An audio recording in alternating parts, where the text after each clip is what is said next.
Nunca imaginé que una simple llamada telefónica pudiera cambiarlo todo. Aquel viernes, el teléfono sonó justo cuando estaba sirviendo el café. Reconocí la voz al instante. Claudia, mi nuera.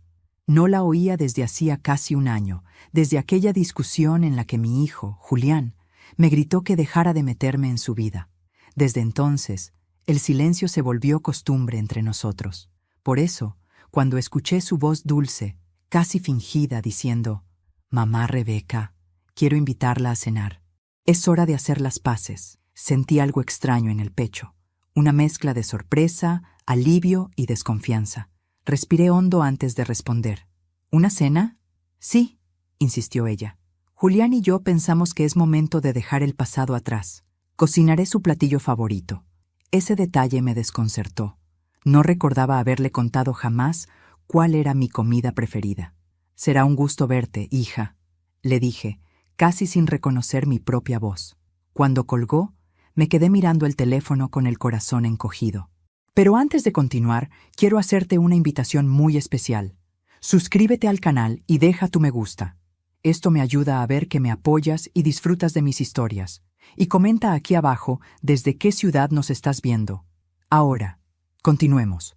Esa noche, me senté junto a la ventana a mirar la lluvia. El reflejo del vidrio me devolvía la imagen de una mujer cansada, con más cicatrices que años. Recordé la última vez que estuve en casa de Julián.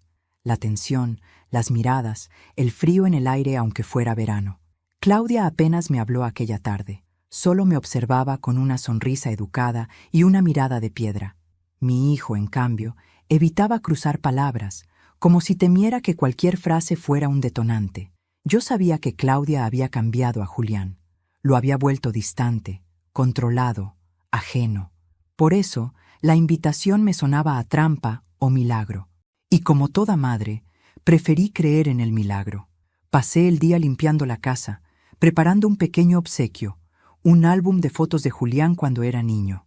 Cada imagen era una herida vieja, pero también un recordatorio de que el amor no se apaga aunque lo quieran ahogar. Quizá esta cena sea el comienzo de algo nuevo, pensé. Una parte de mí aún creía en las segundas oportunidades. Llegué temprano. El reloj del pasillo marcaba las 7:30 cuando subí al piso del departamento. Toqué el timbre, pero nadie respondió. La puerta estaba entreabierta. Pensé que tal vez no me habían escuchado. Empujé con cuidado y entré. El olor a perfume caro y cera encendida flotaba en el aire. Desde la cocina se oían pasos y la voz de Claudia hablando por teléfono. Sí, ya todo está listo. Esa vieja no tiene idea de lo que le va a pasar esta noche». Mi cuerpo se congeló. No supe si dejar la bolsa en el suelo o salir corriendo. Mi respiración se volvió ruido. Apreté el álbum contra el pecho y di un paso atrás, tratando de no hacer sonido.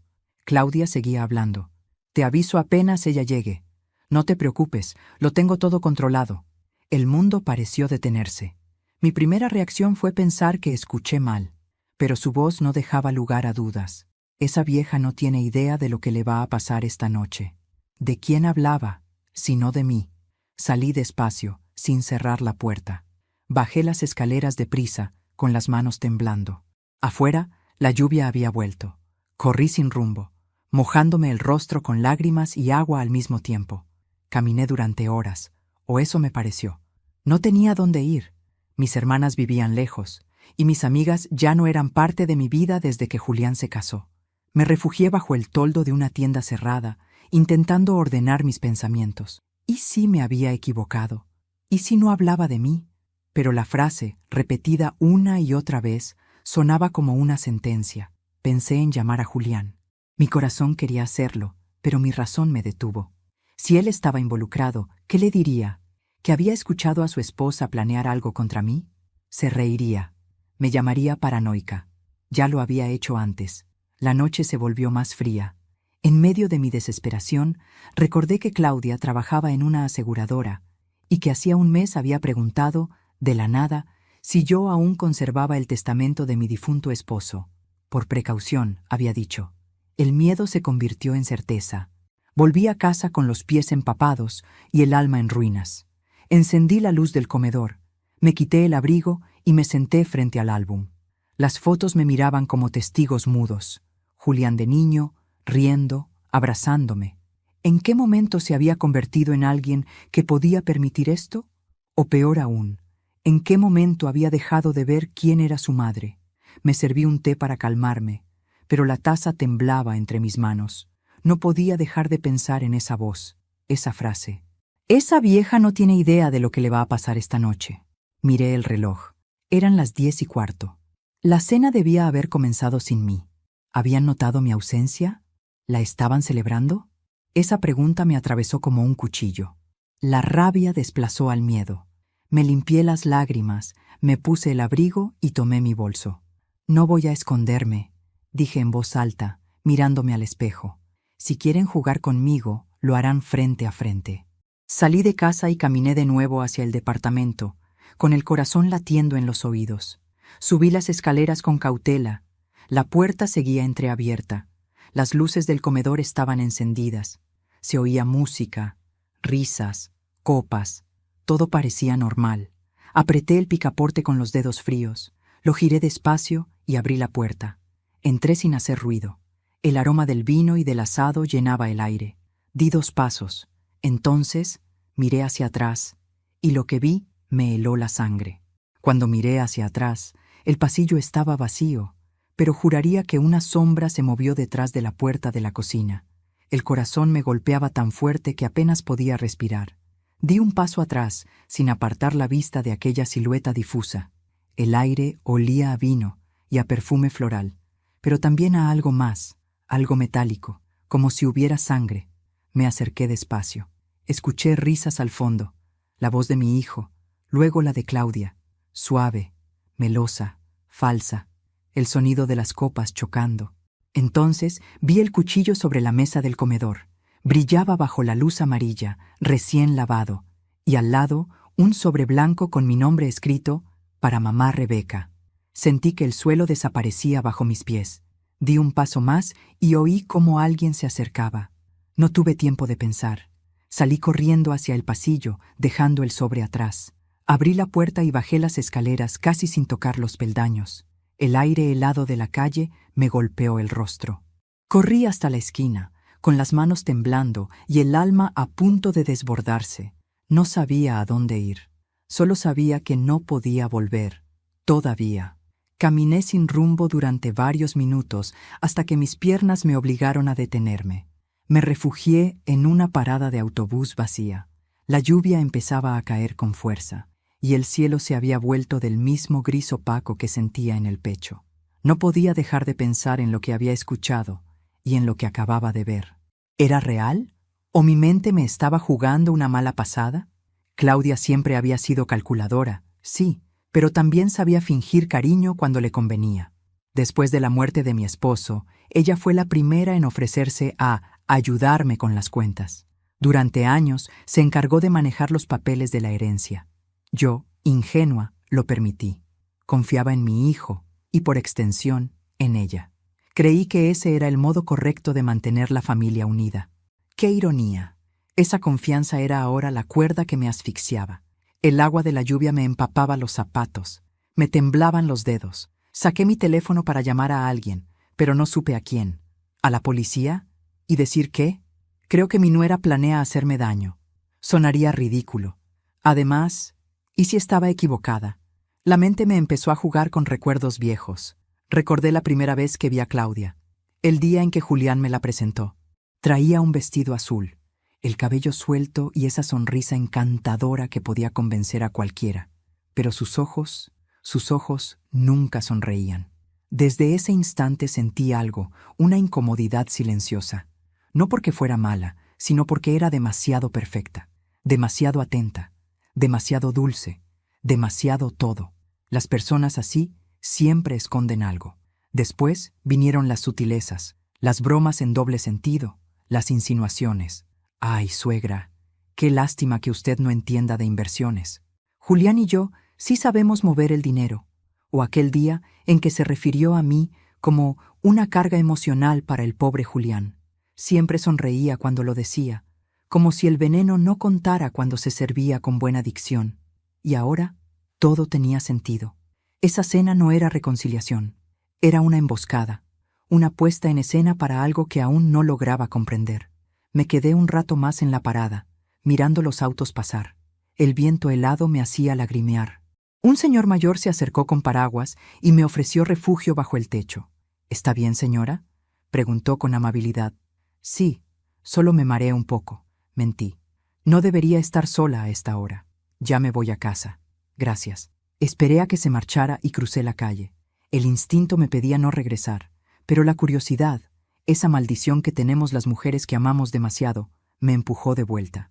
Tenía que saber qué había en ese sobre con mi nombre.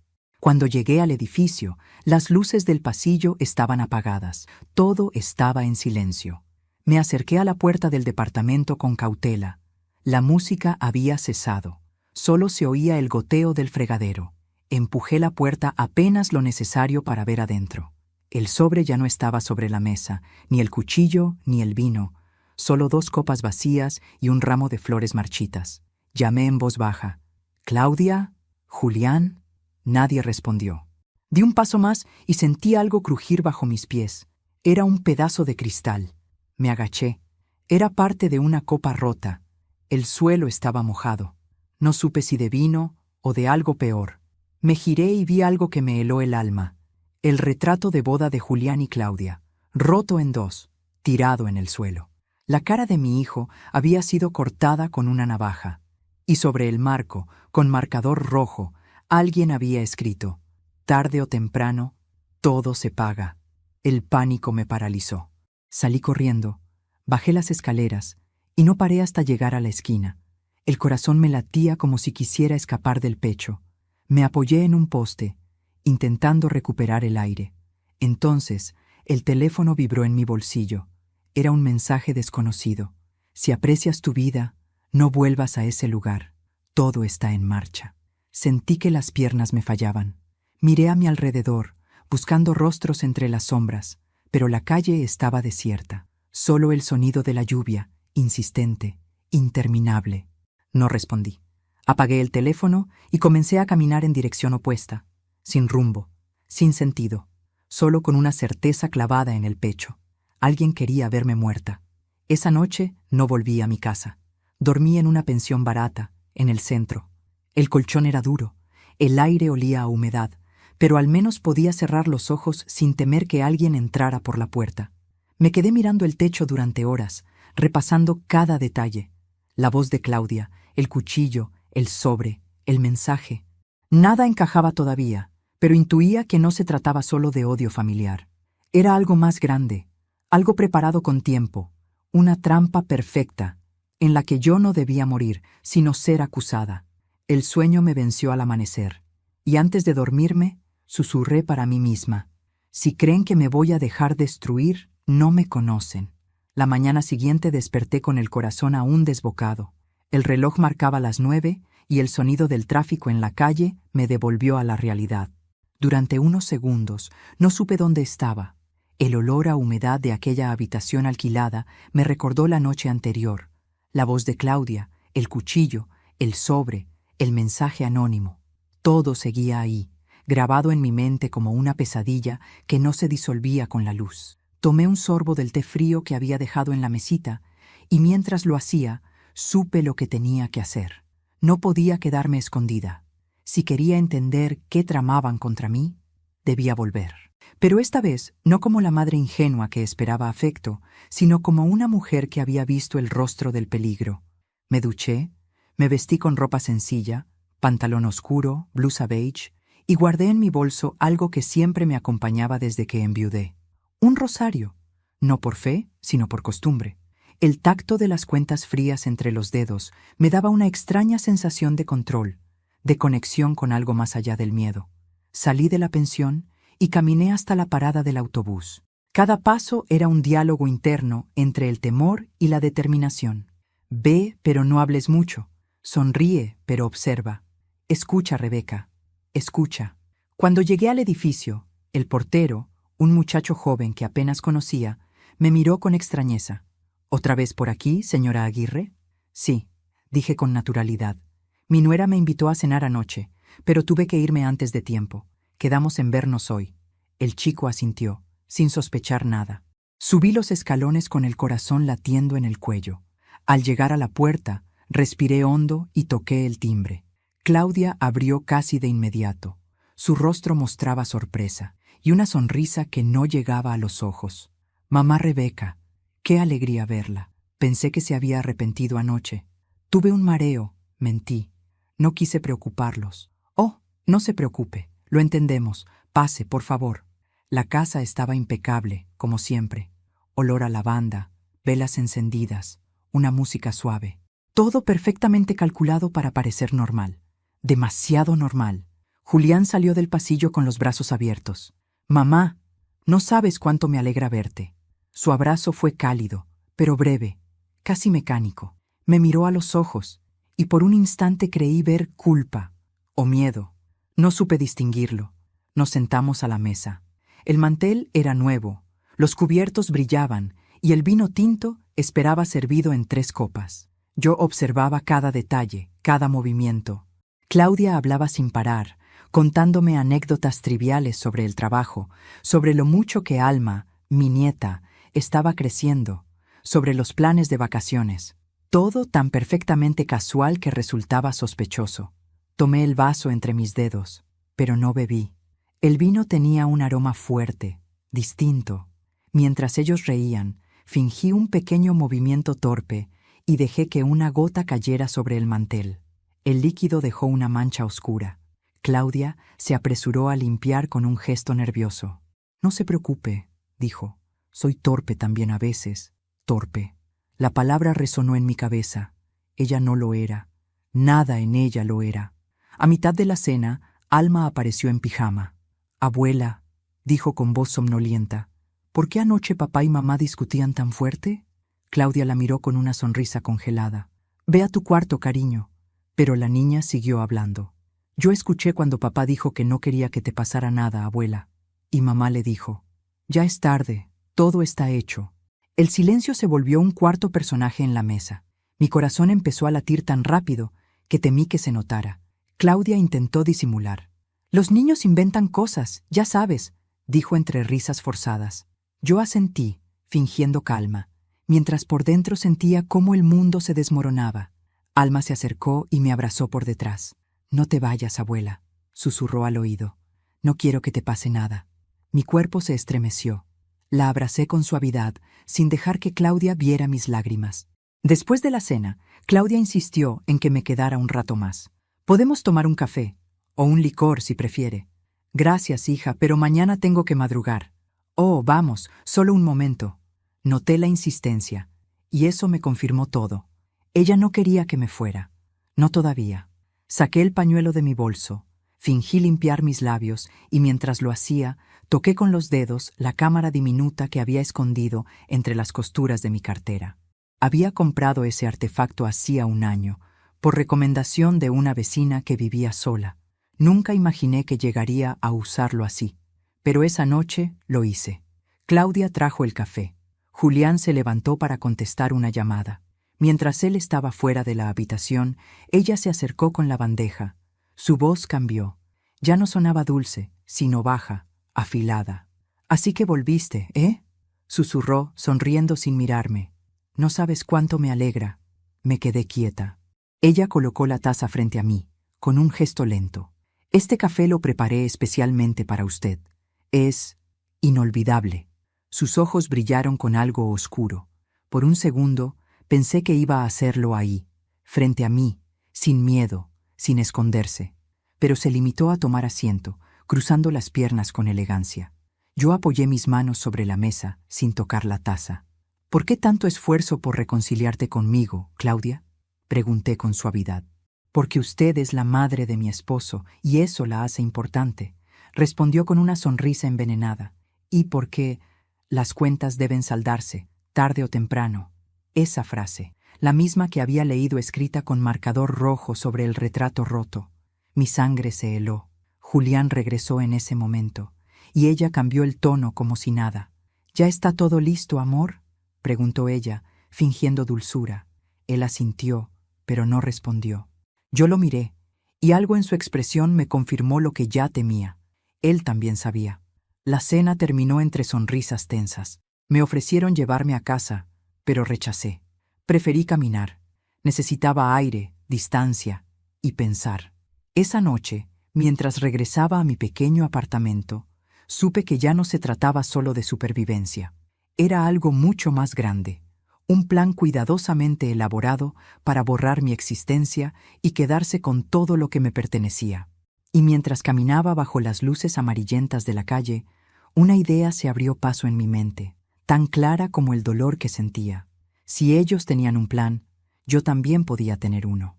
Esa noche dormí poco, pero desperté con una claridad que hacía mucho no sentía. Había pasado de ser la mujer asustada que huía bajo la lluvia a convertirme en algo distinto, una observadora. Ya no era solo víctima.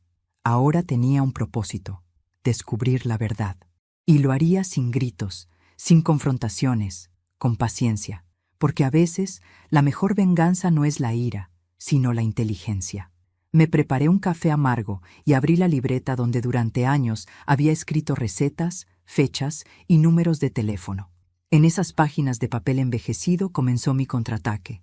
Escribí lo que recordaba, la frase que escuché por teléfono, la escena del sobre, el cuchillo, las palabras de Alma, la mancha de vino, la sonrisa de Claudia, el brillo de culpa en los ojos de Julián. Todo, cada detalle podía ser una pieza. Luego anoté una pregunta al final de la hoja. ¿Qué quieren exactamente de mí? Decidí comenzar por lo único tangible, la herencia de mi difunto esposo, Arturo. Recordé que, poco antes de morir, me había dicho que dejaba todo arreglado para que yo no tuviera problemas económicos. Él confiaba en Julián para manejar algunos documentos, y fue Claudia quien en su momento se ofreció a ordenar los papeles. Nunca me interesó leerlos. El dolor de perder a Arturo me había nublado, pero ahora sabía que debía hacerlo. Fui al armario donde guardaba una caja de metal con candado. Allí estaban los documentos originales, el testamento, los títulos de propiedad, las copias de la cuenta bancaria, o al menos eso creía, porque al abrir la caja noté algo que me heló. Las firmas no eran las mías. Habían falsificado mi rúbrica.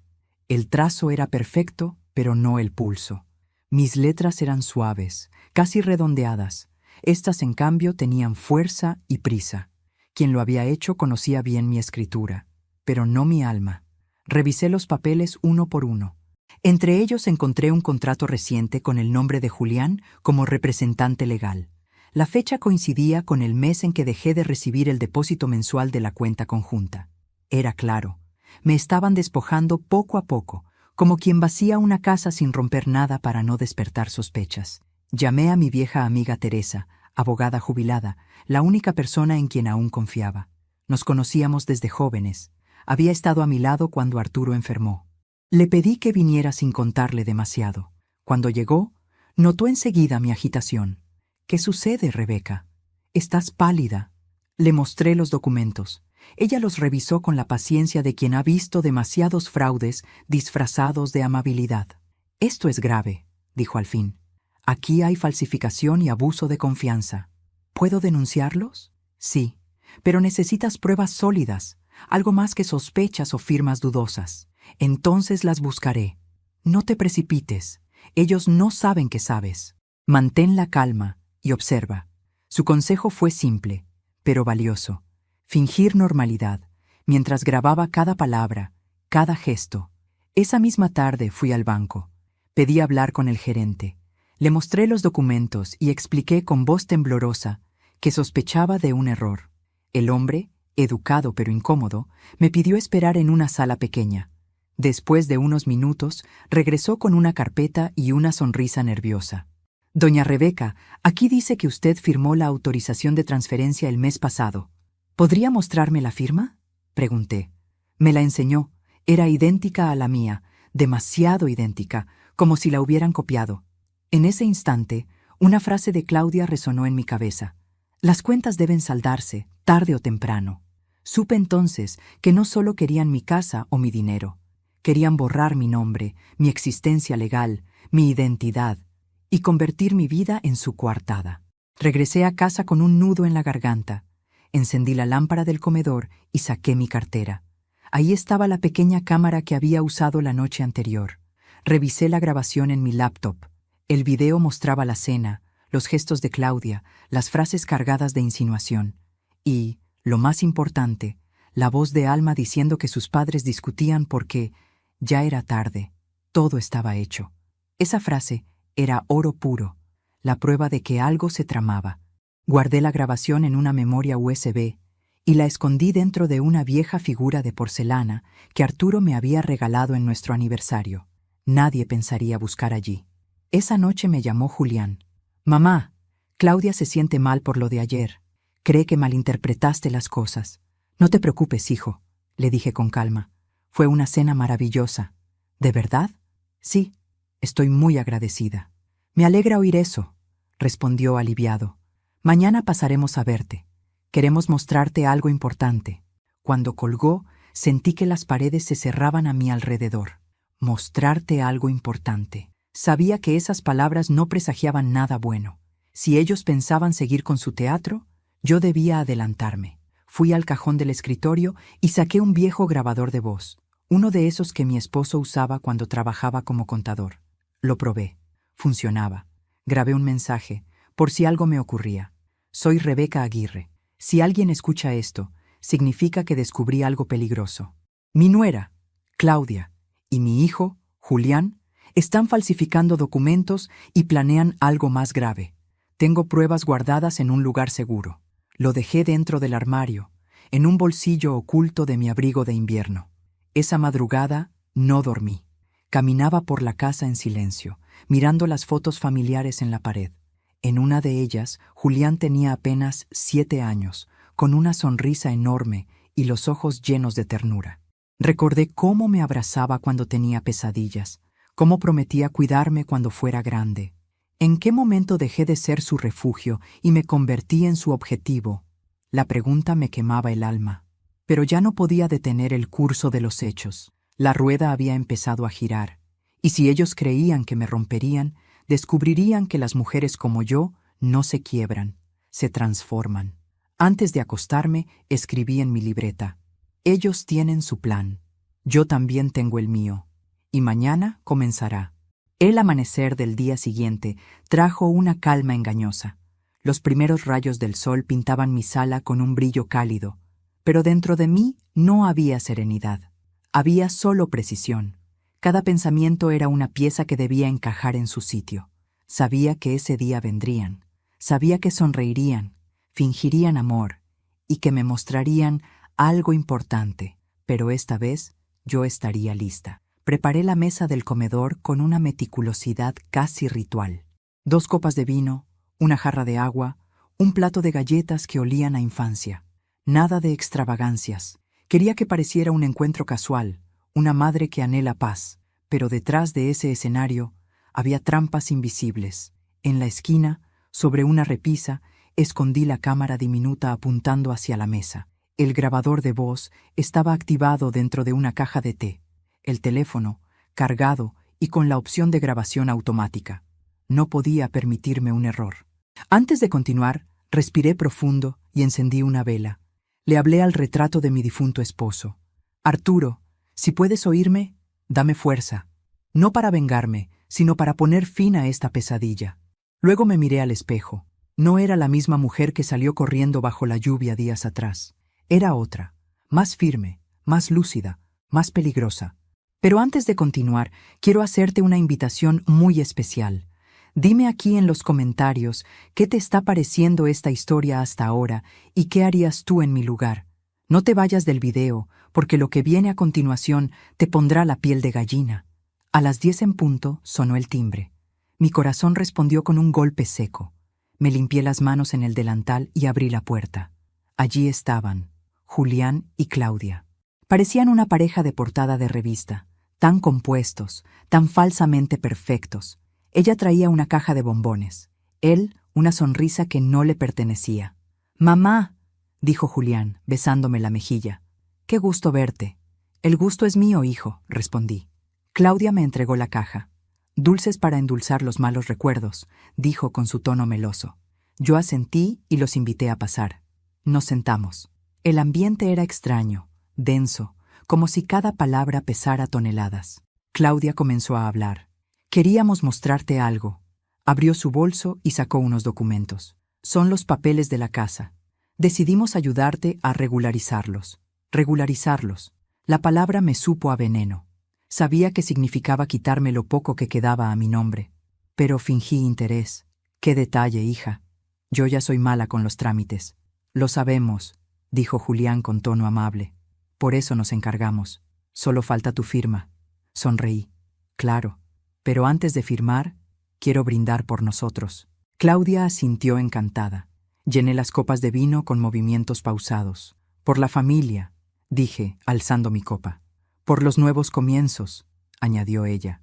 Chocamos las copas, y el sonido del cristal resonó como un eco dentro de mi alma.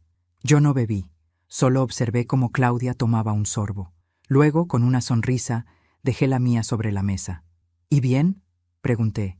¿Qué se supone que debo firmar? Ella deslizó los papeles. Solo unas transferencias menores, dijo. Ah, entiendo. ¿Y este último documento? Pregunté, señalando uno que tenía mi nombre completo. Una autorización. Cuestiones legales. Sus manos temblaron apenas, un detalle casi imperceptible, pero suficiente para confirmarlo. Mentía. Mientras hablaban, fingí buscar mis lentes. Aproveché para revisar el teléfono que tenía grabando el audio. Todo iba según el plan. Luego, con calma, pregunté.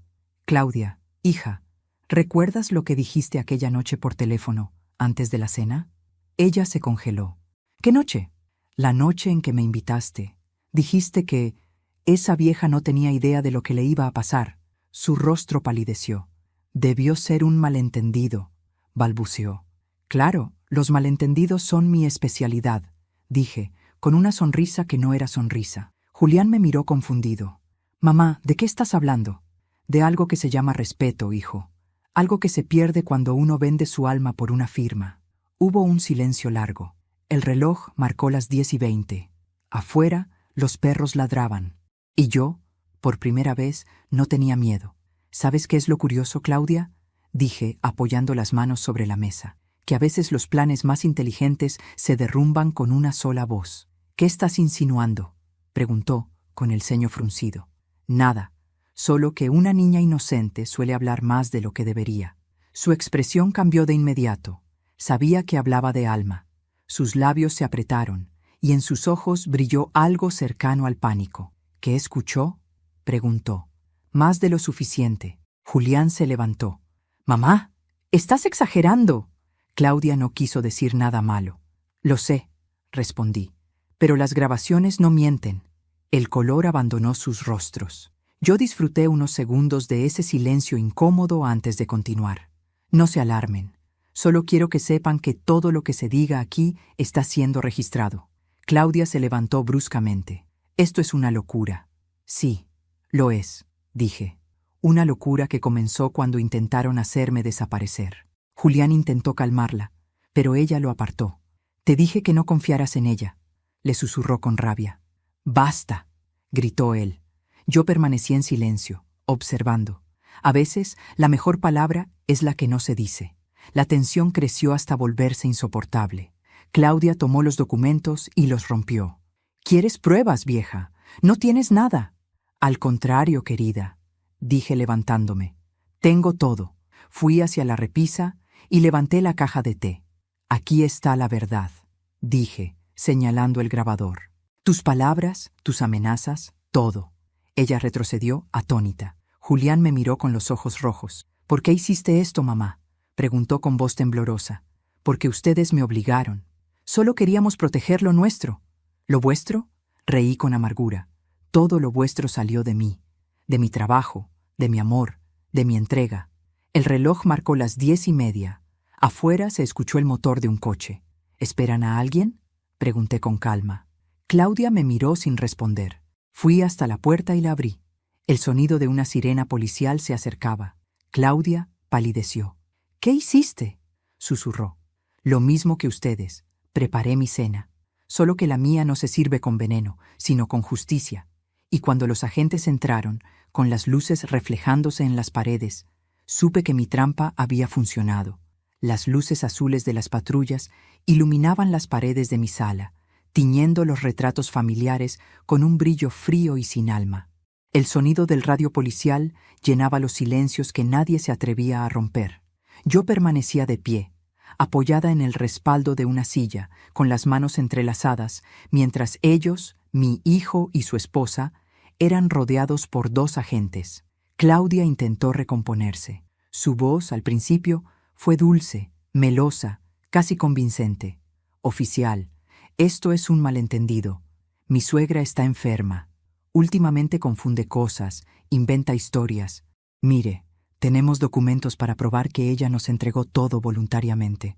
El oficial la observó sin emoción. Yo me mantuve en silencio. Había aprendido que el silencio, en el momento justo, puede ser más poderoso que cualquier palabra. «Señora Aguirre», dijo el agente finalmente, «¿tiene pruebas de lo que afirma?» «Sí», respondí señalando la repisa. «En esa caja hay grabaciones, copias de documentos y un testamento falsificado». El policía asintió y pidió a su compañero que las revisara. El murmullo de los papeles, el clic del grabador y el sonido de las voces reproducidas llenaron el aire con una tensión insoportable. En la grabación se escuchaba claramente la voz de Claudia. «Esa vieja no tiene idea de lo que le va a pasar esta noche».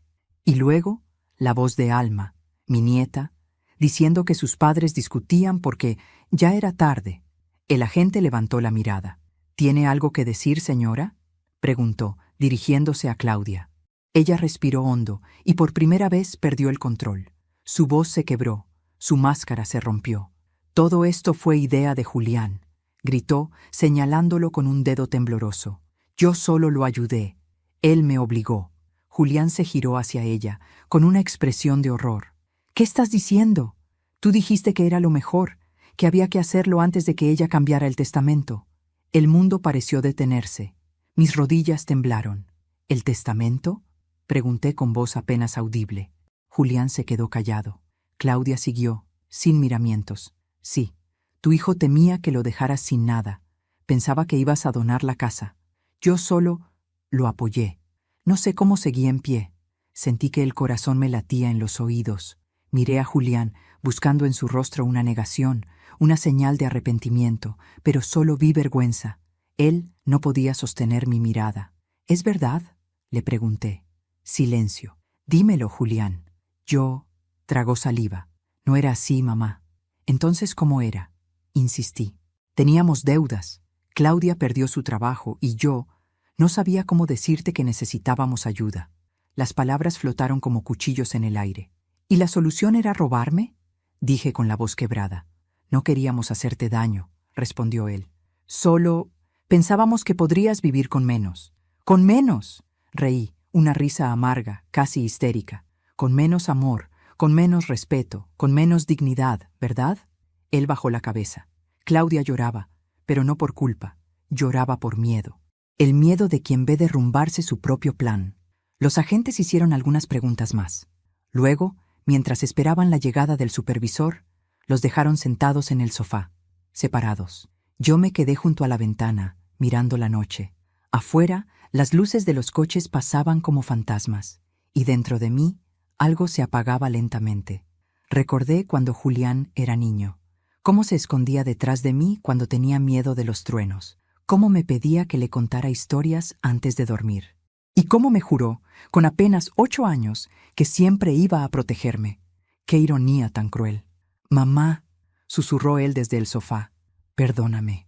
Me giré hacia él. «No sé si puedo, hijo. Yo no quería llegar tan lejos, pero llegaste», respondí con frialdad, «y me arrastraste contigo». El oficial volvió a hablar. «Señora Aguirre, todo lo que ha presentado será verificado, pero las grabaciones y los documentos ya bastan para iniciar una investigación formal». Asentí. Claudia intentó levantarse, pero el agente la detuvo. «Por favor, siéntese. No puede retirarse todavía». Ella lo miró con los ojos llenos de odio. «Esto no quedará así», murmuró. «Tiene razón», le respondí. «No quedará así, porque esta vez las mentiras no las contaré yo». Los minutos se hicieron eternos. Cuando finalmente se los llevaron, la casa quedó en un silencio sepulcral. Podía oír mi respiración y el tic-tac del reloj. Las paredes parecían observarme, testigos mudos de una tragedia que había empezado como una cena familiar y había terminado con esposas y sirenas. Caminé hasta la mesa y apagué la vela. La cera derretida formaba un círculo perfecto, como una herida cerrándose. Sentí un nudo en la garganta y dejé que las lágrimas cayeran sin resistencia. No lloraba por ellos, lloraba por la mujer que había sido antes de todo esto, la ingenua, la confiada, la madre que creía que el amor podía con todo. Pasaron unos minutos antes de que Alma bajara las escaleras. Sus ojitos estaban rojos, asustados. «¿Qué pasó, abuela? ¿Por qué se llevaron a mis papás?» Me arrodillé frente a ella y la abracé con fuerza. Porque a veces, mi amor, los adultos hacen cosas malas y deben aprender. ¿Ellos van a volver? No lo sé, dije acariciándole el cabello. Pero mientras tanto, tú vas a estar bien, te lo prometo. Ella asintió en silencio, y en ese gesto sentí una chispa de esperanza. Porque aunque el dolor me atravesara, no todo estaba perdido. Esa noche, cuando Alma se durmió en mis brazos, comprendí algo que nunca había entendido del todo, que el perdón no siempre se da por amor, sino por libertad, y que a veces la justicia no llega con castigo, sino con la verdad expuesta. Apagué la luz y me quedé observando la oscuridad. Pensé en Arturo, en su voz, en sus advertencias silenciosas. Quizás él siempre supo que este día llegaría. Quizás por eso me había dejado algo más que una herencia. Me había dejado fuerza. Y mientras el reloj avanzaba, juré en silencio que mi historia no terminaría ahí, porque la verdad apenas había empezado a hablar, y yo no volvería a callarla nunca más. Las sirenas se apagaron a lo lejos, y la noche quedó suspendida en un silencio imposible. Las luces azules desaparecieron, dejando mi casa sumida en una quietud que dolía más que cualquier grito. Todo olía a vino derramado, a papeles rotos, a ceniza de vela y traición. Me quedé sentada frente a la mesa vacía, mirando los platos a medio comer, las copas sin dueño, las huellas de una familia deshecha. No sabía cuánto tiempo había pasado, quizás minutos, quizás horas. El reloj seguía marcando el paso del tiempo, indiferente a mi ruina. Solo el tic-tac, constante, era testigo de que todavía existía. De pronto, alguien golpeó la puerta. Un sonido seco, firme. Mi corazón dio un vuelco. Por un segundo pensé que era la policía otra vez, o tal vez ellos, pero no. Al abrir, me encontré con la figura del portero del edificio. «Disculpe, señora Aguirre», dijo nervioso. «Vinieron a dejar esto para usted». Me entregó un sobre sellado. Lo tomé, temblando. Tenía mi nombre escrito a mano, con una caligrafía que reconocí de inmediato. Arturo, mi difunto esposo. Me senté, incapaz de abrirlo al instante. El simple hecho de ver su letra era como una punzada en el pecho. El portero se fue, y yo me quedé sola con aquel papel que parecía arder entre mis manos. Finalmente rompí el sello. Dentro había una carta doblada con cuidado y un pequeño documento notarial. Comencé a leer.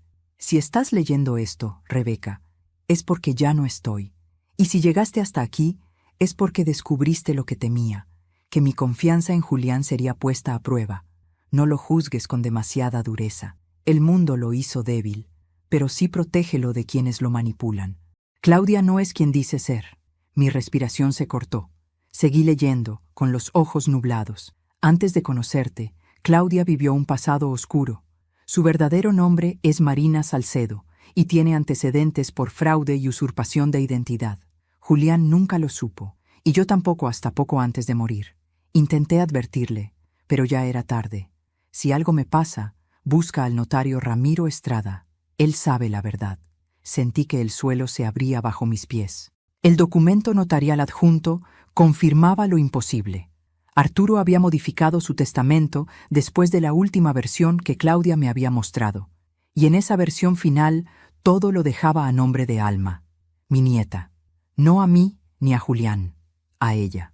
Las lágrimas comenzaron a caer sin permiso. No eran solo de tristeza, eran de alivio, de justicia, de amor más allá de la muerte. Arturo, incluso después de todo, había encontrado la manera de protegernos. Guardé los papeles dentro de mi abrigo y me senté en el sillón. tratando de asimilar lo que acababa de descubrir. El reloj marcaba la medianoche cuando escuché pasos afuera. Me asomé por la ventana y vi a un hombre con traje oscuro bajando de un coche. Su silueta me resultó familiar. Golpeó la puerta con suavidad. «¿Señora Aguirre?», dijo una voz grave. «Soy el licenciado Ramiro Estrada. Su esposo me pidió que viniera a verla cuando llegara el momento. Lo invité a pasar». Su rostro reflejaba respeto, pero también preocupación. Recibí la llamada de la policía. Supe lo que pasó. Y créame, señora, su esposo lo previó todo. Me mostró un maletín y sacó un dispositivo USB. Aquí está la grabación del día que Arturo vino a mi oficina. Me pidió que la guardara hasta que alguien intentara apropiarse de sus bienes. Lo conectamos al computador. Y allí estaba él, Arturo, con su voz firme, su mirada tranquila. Si algún día Rebeca escucha esto, quiero que sepa que la amo. Y que confío en que sabrá ver más allá de las apariencias. He descubierto que Claudia está falsificando mi firma en documentos del negocio. Si algo me ocurre, busquen a Ramiro. Él tiene las pruebas. Y Rebeca, cuida a nuestra nieta. Ella es la única inocente. Mi corazón se quebró. Lloré, pero esta vez no de dolor, sino de gratitud. La voz de Arturo era mi confirmación de que no estaba loca, de que todo lo que había sentido, sospechado y sufrido tenía sentido. Ramiro me explicó que había iniciado un proceso legal antes de la muerte de Arturo, pero que fue detenido misteriosamente cuando él falleció. Ahora, con las grabaciones y el testamento final, todo podía retomarse. Podemos limpiar su nombre y proteger el futuro de Alma, dijo con serenidad. Yo asentí, secándome las lágrimas. Eso haré, no por venganza, por justicia. Cuando se fue, la casa volvió a quedar en silencio, pero ya no era el silencio del miedo. Era uno nuevo, distinto, el de la verdad que empieza a respirar. Me levanté, caminé hasta la cocina y preparé té. Mientras el agua hervía, recordé cada detalle de esa cena, cada palabra de Claudia, cada mirada de Julián. Todo había sido una farsa cuidadosamente construida, pero la verdad había irrumpido sin invitación, como la policía aquella noche. Alma se despertó sobresaltada y vino a buscarme. «Abuela, tuve una pesadilla», dijo. «Ya pasó, mi amor», le respondí, abrazándola. «Soñé que estábamos comiendo todos juntos, pero el plato se rompía. A veces los platos tienen que romperse», le dije, «para que podamos limpiar la mesa y empezar de nuevo». La senté a mi lado, la cubrí con una manta y le susurré. «Tu abuelo te dejó un regalo». Ella abrió los ojos sorprendida. «¿Un regalo?» «Sí, un futuro limpio de mentiras». La niña sonrió, y en esa sonrisa sentí que el círculo comenzaba a cerrarse. Esa madrugada no dormí.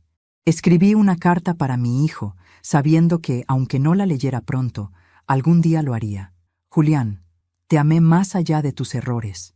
Nunca quise que pagaras por tus pecados, sino que entendieras el daño que causaste.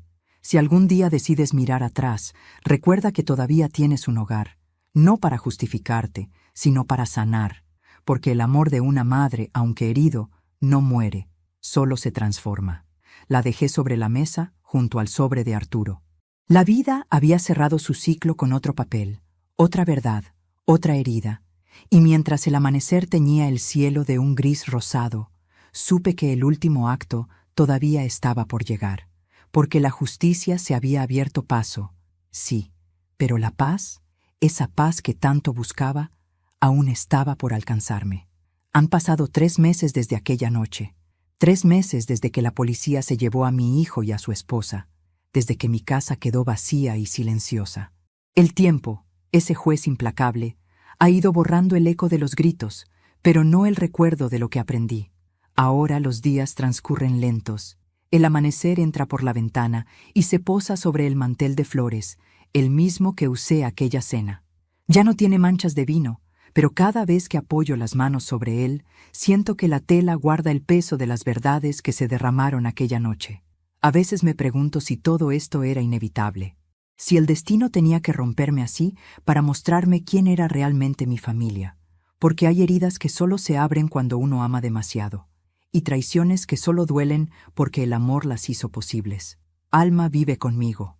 La casa volvió a llenarse de risas, de dibujos en las paredes y canciones desafinadas. Ella no pregunta mucho, pero sus ojos lo saben todo. Tiene la misma mirada compasiva que tenía Arturo cuando me decía que la verdad siempre termina saliendo, aunque se esconda bajo el mantel. Por las tardes caminamos juntas al parque. Ella corre, juega con los pájaros y a veces se detiene para mirarme. «Abuela», me dice con voz dulce, «¿tú perdonaste a mi mamá y a mi papá?» Siempre tardo en responder. «Estoy aprendiendo», le contesto. A veces el perdón no llega de golpe, llega como la lluvia, poquito a poco. Ella asiente, como si entendiera más de lo que debería a su edad. Y yo sonrío, porque sé que, aunque el pasado no se borre, el amor puede florecer en medio de las ruinas. Un día recibí una carta del centro penitenciario. Era de Julián. Dudé en abrirla. Durante horas la tuve entre mis manos, sintiendo el peso de todo lo que significaba. Cuando por fin me atreví, su letra torpe me atravesó el alma. «Mamá, no sé cómo empezar. Todo lo que diga sonará vacío después del daño que te hice. Pero quiero que sepas que estoy pagando cada segundo lo que hicimos. Claudia no soportó la culpa. Intentó quitarse la vida. Yo la perdoné, pero no puedo perdonarme a mí. Te vi esa noche, tan firme, tan tranquila, y entendí que no se puede engañar a quien ya aprendió a sobrevivir. Si algún día decides verme, no será para justificarme, sino para agradecerte, porque fuiste tú quien me enseñó que el amor también sabe decir basta. Con amor y vergüenza, Julián. Lloré, no de rabia ni de tristeza, sino de una ternura rota, porque detrás de esas palabras había algo que nunca dejó de existir. Mi hijo, el mismo que una vez me regaló flores hechas con papel y me prometió cuidar de mí. Fui a verlo una semana después. El sonido del candado, el olor metálico del pasillo y el eco de los pasos me hicieron sentir en otra vida. Cuando apareció al otro lado del cristal, no vi a un criminal. Vi a un hombre cansado, con los ojos hundidos, pero vivos. Tomé el teléfono del cubículo y hablé primero. «Hola, hijo». Él bajó la mirada. «Mamá, no sé si merezco que estés aquí». «Quizás no», le dije suavemente, «pero aquí estoy igual». Nos miramos en silencio. El tiempo no pasaba. Solo existía ese instante suspendido entre el pasado y la posibilidad del perdón. «¿Sabes qué me dolió más, Julián?», pregunté. «No que quisieras mi dinero, ni mis cosas. Me dolió que creyeras que no te quedaba otra salida más que hacerme daño». Él empezó a llorar, sin poder responder. Y en ese llanto entendí que su arrepentimiento era real, aunque llegara tarde. «Te perdono», le dije finalmente. «No por ti, sino por mí, porque no quiero seguir siendo la mujer que carga con el odio de otros». Cuando salí de la prisión, el aire me pareció distinto, más liviano. El cielo estaba nublado, pero dentro de mí algo brillaba. El perdón no había borrado el dolor, pero le había quitado el poder de seguir gobernando mi vida. Esa noche regresé a casa y encendí una vela frente a la foto de Arturo. «Lo logré», le susurré. «No gané, ni perdí, solo sobreviví. Y eso ya es suficiente». Alma dormía en su habitación. Me acerqué a la ventana y vi el reflejo de ambas en el cristal. Una niña y una mujer que habían cruzado juntas el fuego. Y supe que Arturo, donde quiera que estuviera, sonreía en silencio. Hoy la casa huele a pan recién hecho, el mismo pan que solía preparar para Julián cuando era niño. Y aunque las ausencias pesan, el amor también se reinventa. He aprendido que el verdadero poder no está en la venganza, sino en la calma que llega después de decir la verdad. Mientras escribo esto, miro la foto familiar que aún conservo. No la quité de la pared. No quiero borrar la historia, quiero recordarla, para no repetirla. Y si algo deseo que quien escuche mi historia entienda, es esto: que el perdón no significa aceptar lo imperdonable, sino liberar el corazón para volver a respirar. Antes de cerrar este capítulo de mi vida, quiero hablarte a ti, que has llegado hasta aquí. Suscríbete al canal y deja tu me gusta. Esto me ayuda a seguir contando historias reales, historias que nos enseñan que siempre hay salida, aunque parezca que el mundo se derrumba. Y cuéntame en los comentarios, ¿qué harías tú si la traición viniera de tu propia sangre? Soy Rebeca Aguirre, y esta fue mi historia.